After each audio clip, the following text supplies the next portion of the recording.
자, 그래서 여기 신화에 보시면은 이런 식으로 그림이 나와 있는데, 요쪽에서 보자. 요 그림이 여기 보이시죠? 네. 이 그림이 보이는데, 저 그림이 뭐냐면은, 그 우주가 태어나는 모습을 바로 인간이 태어난 것과 일치해서 보는 경향이 있습니다. 그래서 이게 보면 서양의 그 성경처럼 태초에 물이 있었고 그 물로부터 세상이 창조된다는 이야기가 똑같이 중앙아시아에도 존재합니다. 그래서 한번 읽어볼게요. 여기서 위에서부터 하나씩 읽어보겠습니다. 그 옛날 대평원에 살던 유목민들은 하나님을 탱그리로 믿었다. 이들이 믿던 종교는 탱그리 사상이라고 알려져 있다. 탱그리는 만물의 영혼을 만들고 모든 생명에 숨을 불어넣은 최고의 신이라 불렸다. 그러나 탱그리가 태어났을 때는 우주에는 어두운 안개와 성난 바다만 존재했다. 똑같죠? 네. 최초의 물만 존재했다는 얘기는 똑같습니다.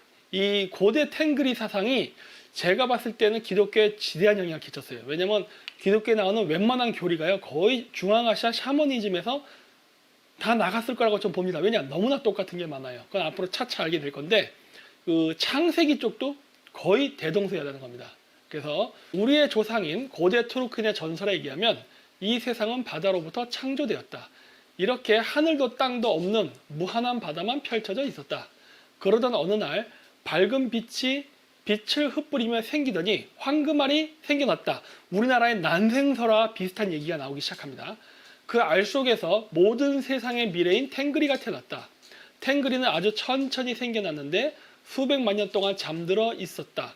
그러던 어느 날 깨어나서 알 껍질을 깨고 밖으로 나왔다. 아래서부터 위쪽으로 하늘을, 아래쪽으로는 땅을 만들었다.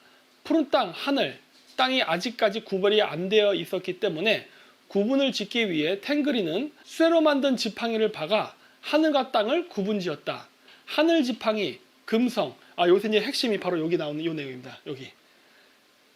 금성인데, 금성에 대한 부분이 나오는데, 여기서 보면 하늘 지팡이라는 거 있죠? 저기 금성을 상징하는데, 여기 보면 탱그리는 금성을 타고 하늘을 돌며 천마를 금성과 불꽃으로 묶어 놓았다라는 얘기를 합니다.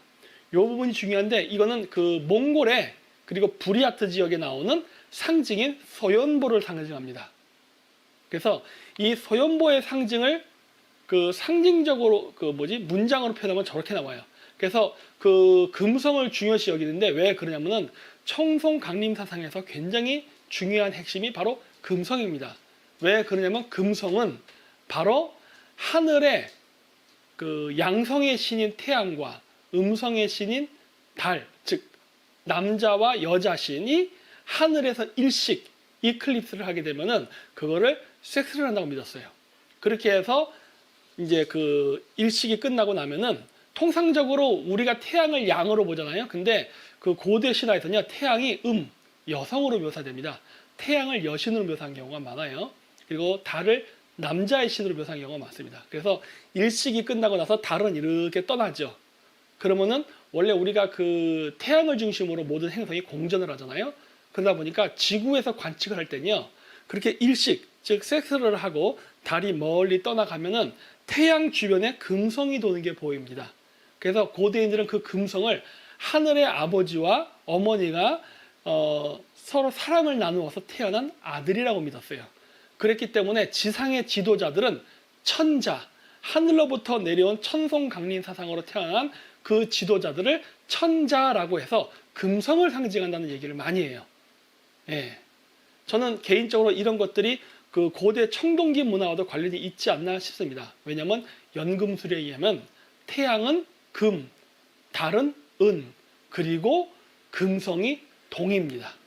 따라서 고대 지도자들이 천송강림에 의한 천자 사상을 갖고 있었다면 그 사람의 장신구와 왕관은 동으로 만들겠죠.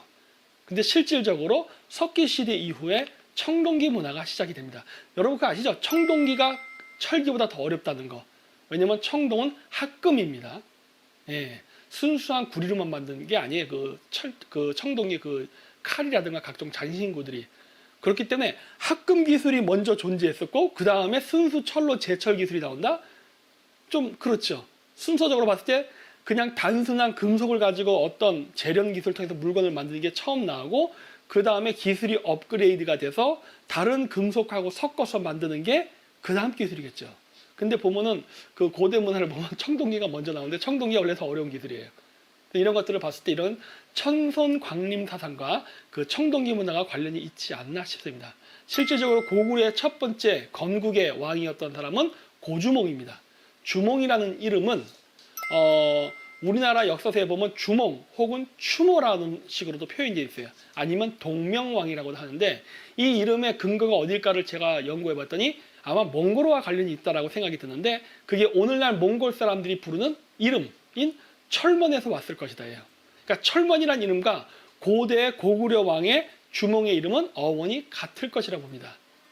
그리고 주몽의 그 다른 명칭이 추모대왕이라 그래서 추모라고 하는데 그러면 몽골에서 쓰이는 이름인 철먼의 애칭을 뭐라 그러냐? 첨어라고 합니다. 첨어. 그러니까 주몽, 철먼, 추모, 첨어라는 식으로 발음도 비슷하다는 거예요. 근데 거기서 또 하나 있는 게 뭐냐? 우리나라에는 동명왕이라고 부른단 말이에요. 그럼 이 동명은 무엇일까요? 물론 그거는 천호장을 상징하는 투만이라는 말에서 온 것 같습니다. 하지만 거기 우리나라 한자는 동력동자에다가 밝은 그 명자를 쓴 걸로 봤을 때는 아마도 이것은 금성을 상징할 겁니다. 동쪽의 밝은 별, 금성. 왜냐? 몽골 이름의 철번은 바로 한국어의 금성입니다. 따라서 우리나라 비문에 나오는 주몽, 추모, 동명이라는 이름을 그 어떤 의미라든가 의미를 해석할 때 그게 몽골에서 현재 부르는 이름인 철명과 어원적 관계가 있다라는 걸 알게 되면 금방 해석이 되죠. 또 신라의 수도도 원래 경주 말고도 금성이라는 이름으로도 불렸지 않습니까? 네, 그러니까 이런 여러 가지 그 요소로 봤을 때 고대인들, 즉 천성 강림 사상을 가진 지도자들에게 있어서 금성이 그만큼 중요한 별이었다는 것을 우리는 알 수가 있습니다.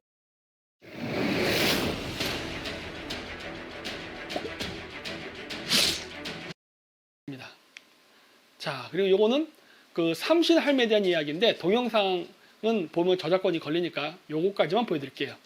그래서 이제 그 고대 신앙에서 중요한 거는 삼신할머니, 즉 북극성 신앙과 태양과 달의 신앙입니다. 예. 그래서 요 세 개가 굉장히 중요한 요소로 가져가요. 그래서 아마 이러한 사상이 나중에 그 기독교에서는 그 삼위일체 사상하고 깊은 관련성을 갖고 가게 된 게 아닌가라고 생각을 합니다. 그건 제가 나중에 차차 그 천문학과 종교의 관계를 설명할 때 요건 하도록 하고 오늘은 패스하도록 하겠습니다. 요거는 뭐냐면 그 연결돼서 이제 나오는 건데, 자 이제 하늘이 우주가 창조가 되고 그 다음에 이제 하늘과 땅이 구별이 돼서 소위 지구, 이 세상이라는 게 만들어졌을 때 나오는 그 다음 신화 이야기예요. 근데 그 다음 신화 얘기해 보면 어떤 식으로 나오느냐, 여기 보면 하늘과 땅을 구분하여 각자의 역할을 하게 만든 다음 탱그리는 후손들을 번영시키기 위해 스스로의 몸을 분열하여 수컷과 암컷으로 분리했다. 마치 중국에 나오는 반고의 신화처럼 자신의 목이 찢어지면서 세상을 창조한다는 이야기가 나옵니다. 사실 그 중국 신화에 나오는 반고도 중국인이 아니에요. 중앙아시아인입니다. 그렇기 때문에 이렇게 그 우주를 창조하고 지구를 창조할 때 신이 자신의 몸을 찢어서 창조된다는 이야기는 일맥상통하게 연결되어 있는 걸 알 수 있죠. 이건 바이킹 신화에서도 마찬가지로 나타난 일입니다. 자, 그래서 그렇게 됐고, 이때 분리된 여성 탱그리를 우마이 탱그리라고 한다. 우마이 탱그리는 수메르산의 구석에 수트콜, 우유 호수가 있는 하늘산 자락의 경사면에 살았다라고 하는데, 여기 그 우마이 탱그리라는 건, 탱그리라는 게 뭔지 아시죠? 하나님, 즉 신을 상징하는 겁니다. 우마이, 그게 어머니 혹은 아즈마이라는 말 있죠? 우리나라에 아줌마, 그 말하고 어원이 같은 것 같아요. 저 말을 쓰면 저게 바로 엄마. 이거 보이시죠? 요거. 제가 탱그리 우마이라고 써놨는데 우마이 탱그리라는 게 뭐냐면 바로 엄마예요. 엄마. 그러니까 여성의 그 신을 이야기하는 건데, 그 우마이 탱그리는 수메르산의 수트골, 그 우유 호수가 있는 하늘산 자락 경사면에 살았다는 이야기를 하는데, 수메르산은요, 이 수메르라는 이름이 나옵니다. 독특하게. 근데 이 수메르라는 이름은 메소포타미아 문명에 있는 수메르를 얘기하는 게 아니라, 여기서의 수메르는 오늘날 카자흐스탄과 중국 국경에 있는 한탱그리라는 산입니다. 한탱그리. 그래서 이 수메르라는 이름은요, 여러 군데 있어요. 제가 생각했을 때 가장 오래된 수메르산이라는 이름은 그 인도랑 중국 국경에 있는 카일라스 산이라고 있습니다. 인터넷 검색하면 나와요. 그 신성한 산이라고 해서 불교에서는 보통 수미산이라고 묘사하는 데인데 이 수미산이란 이름이 수메르산의 한자 표기일 것입니다. 그게 그리고 아마 가장 오래된 수메르산의 기운일 것이라고 봐요. 왜냐? 여러 그 주변의 종교를 보면은 카일라스산, 즉 수미산을 신성하게 여깁니다. 이건 불교만 그런 게 아니에요. 자이나교, 마니교, 힌두교 등등의 종교에서도 보면 다 카일라스산을 신성시 여기는 걸 알 수가 있어요. 자, 그런데 제가 왜 수미산을 수메르산이라고 생각하느냐? 그것은 한자 표기를 할 때 알 발음이 안 되기 때문에 생략하는 현상 때문입니다. 예, 그래서 게세르한, 중앙아시아의 그 왕의 호칭입니다. 게세르한을 신라에서는 뭐라 불렀느냐? 르 발음이 안 되니까 거서간. 그리고 그 동북삼성, 중국의 동북삼성 있죠? 거기를 만주라고 부르잖아요. 근데 만주도 마찬가지로 원래 발음인 만주, 르라는 발음이 있는데 르 발음이 안 되니까 르 빼고 만주 이런 식으로 부르거든요. 그래서 수미산이라는 건 원래 수메르산이라는 이름이었을 것 같은데 여기서 르 발음이 안 되니까 르 탈락하고 수미산이라는 식으로 해서 수메르산이라는 한자 표기가 나온 게 아닌가 추정됩니다. 따라서 가장 먼저 생긴 수메르산은 카일라스산 그거고 그 다음에 생긴 것이 지금 이 신화에서 나오는 한탱글이라는 산, 그 산을 수메르라고 부르는